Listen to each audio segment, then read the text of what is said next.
Dalawang pares. Ayan naman. Ito chili, oh. Inom ka na? Ayan, pares. Ito na yan. Kakain na kami yan. Dito kami sa Marikina ngayon. Ayan. Ito yung hinahanap kong pares na wala sa, ano, wala sa Quezon. Ayan. Ito yung totoong pares. Ayan. Ayan yung totoong pares. Beef pares. Ito yung isa. Sa presyo niya, labo. Ayan, presyo niya. Ayan ang beef pares dito. 120. Hindi siya only rice.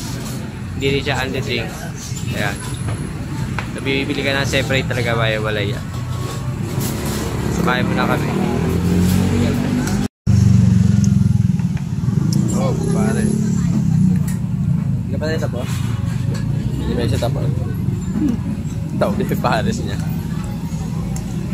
Pula ko bus na agad. Ito hindi pa, oh. Sarap.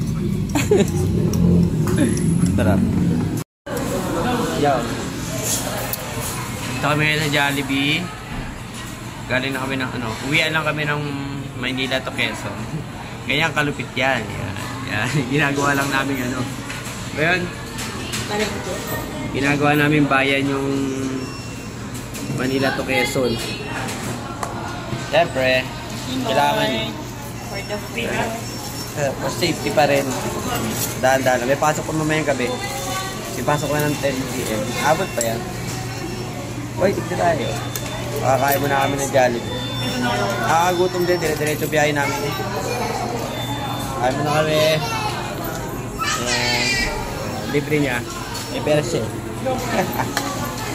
Chicken. Ayan ang chicken yun. Yan, kain muna kami. So, maya-maya pag kita sa amin kumain, pabiyahin na ulit kami. Diretso na kami gabi, kahit madilim. Ginagawa lang namin bayan sa kabahay yung Manila to Quezon. Lagi kasama mo. Manager. May manager.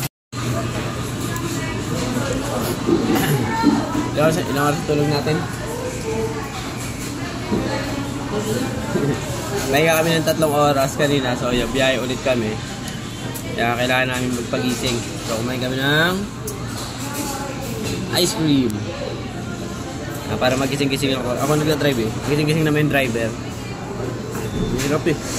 Walang tulog. 3 oras lang yung tulog eh. So, after duty kasi, bumiyahin na kami. Pero kaya mo ah. May dumi ka pa sa noo ah. Ay no, kitang-kita oh. Papagising, chocolate. So, tapos after nito, after na mag-chocolate, nag-ice cream, biyahin na ulit kami para hindi kami abutin ng madaling araw. Lang. Ang hirap mag-trade, no? First time ko mag-trade ng gano'ng kalaki. Tuloy-tuloy pa. Tapos na kami kumain. Babayahin na kayo papuntang Quezon. Tuloy-tuloy na to. So, 2 oras lang naman yan. 2 oras na lang. Saan to? Tanay na tayo, no? Tanay na ba to? 1 oras at kalahati. So, tanay na kami. So, gabi na. Dilim na, oh. Tapos kumain pa tayo kaya. So, yun. Madilim na sa daan. Buti na lang meron ako mini driving light. Makikita namin yung mga daan-daan. Ang hirap ng daan doon yan. Dahil putas. Nakakasira ng motor. So, biyahe na ulit. Tara na. Let's go. Let's go na. Uwi na kami. May pasok pa.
Umira kasi yung truck ko, nakaharang.